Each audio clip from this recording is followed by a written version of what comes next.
Hi, this is Zak Mir with a Bulletin Board Heroes special looking at the pound dollar first, but in the wake of the tax cuts that we had this week, a bit of a complaint there in the media regarding helping the rich and not helping the poor. But there is a statistic that 1% of the taxpayers, the top 1%, pay 30% of the tax. So maybe the idea is that this will encourage people, rich people, not to avoid paying tax, but actually pay it.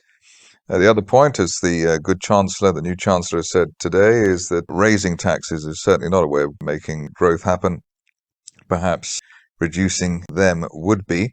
But looking at the daily chart of the pound dollar, cable as it's known to its friends, you can see that we've been in a falling trend channel there since basically 2014. With that breakdown that we had then, you can see the top of the channel there running around the $1.40 area, which we actually had in the early part of last year. It seems like halcyon days. Current position is that we are, or we were actually, in a sort of a sort of near-term price channel from the beginning of this year.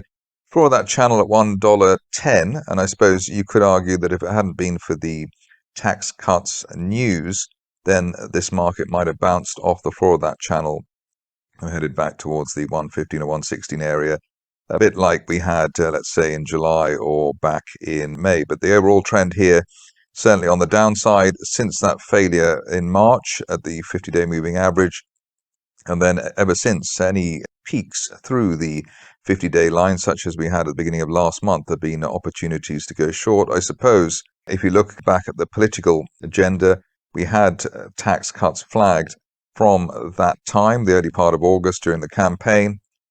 And it wouldn't have taken Einstein to work out that perhaps tax cuts on their way and more borrowing, that would be bad for sterling. The only thing now is just whether there was too much of a hint that the tax cuts would be on their way and it was a chance to sell sterling. But at the moment, we can say that below $1.11, there's a chance of this market heading to a sort of a middle channel line there, which is around the $1.04 area. That support line there, based on that low there that we had back in April 2020 or March 2020, that's heading down to 104. So below $1.11, looking for 104.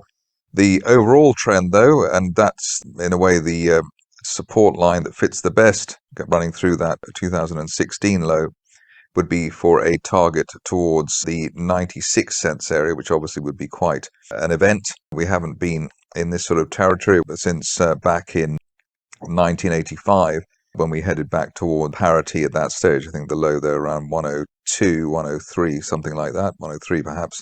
Current situation, though, as I said, looking rather bleak, apart from the possibility of a intermediate rebound back towards the $1.10 area ahead of 104. But the overall picture here, maybe by the end of the year, looks like something in the order of 96 cents.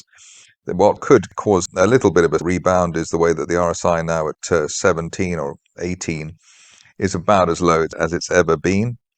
We've had lows back in 2014 near 15, so we are maybe a day or two away from a bullish reaction, however short-lived that might be. But 104 and 96, the possible destination there, while we're below 111.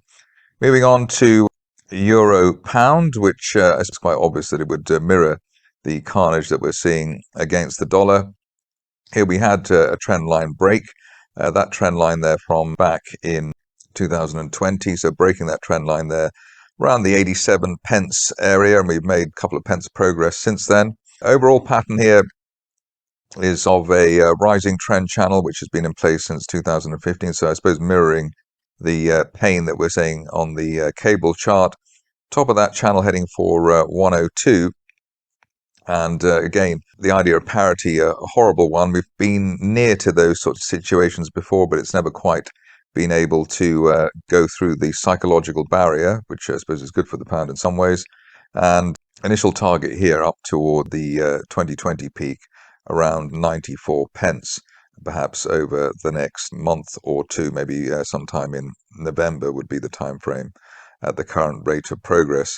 We are overbought, but that trend line break is likely to trump that.